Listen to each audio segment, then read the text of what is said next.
Господин Томаш, отново доминация на ЦСКА, отново множество положения създадени. Този път обаче като че ли резултата е удовлетворяващ, освен самата игра, така ли е?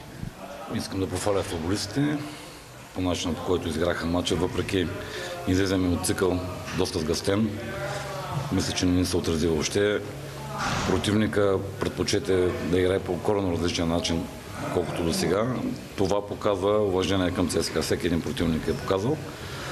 И тук искам да похваля моите футболисти за начина, по който изиграха целият матч. Почти не допуснахме ситуация срещу нашия отбор, но въпреки има го по начин, по който не искам да играем, но аз мисля, че по този начин само може да радваме червената общество. Беше ли първото полувреме до голяма степен показно как ЦСКА игра в последните двубои? Имам предвид множество създадени положения, много пропуски, неща, за които доста бе критикуван отбора. И беше ли пък обратно второто полувреме показно на това как трябва да играе, да реализира възможностите си, и то с много красиви попадения? И първото ги създадохме. Може да кажем не всички. И първото създадохме, мога да кажа, първите 5-6 минути така не бяхме по най-добрия начин, но оттам нататък мисля, че имахме пълен контрол.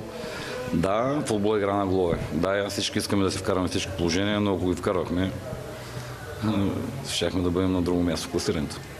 Двете типични крила, с които играхте днес в лицето на Фаетон и Лукил, те по какъв начин промениха играта? Какво донесоха за ЦСКА днес? Всеки един е важен. Всеки един, който тренира с нас, който е във втори отбор, който е в трети отбор, всеки един е важен. И се зависи от тяхното представяне в тренировъчния процес и в мачовете. Но естествено, че аз се радвам като треньор, за мен е по-хубаво да имам вариативност. Малко за Йоанис Питас, тъй като той е акцента днес. След 5 мача без гол за него, 2 страхотни попадения в днешния ден. От това ли има нужда един централен нападател и показа ли той всъщност за какво е зет и защо очакванията са толкова големи към него? Персонално няма говоря за никой, но в частност в момента се радвам много, че успя да отбележи, защото той само първото имаше може би 3 ситуации и на полувремето това говорихме, че трябва да бъде концентриран, защото ще има 100% ситуация.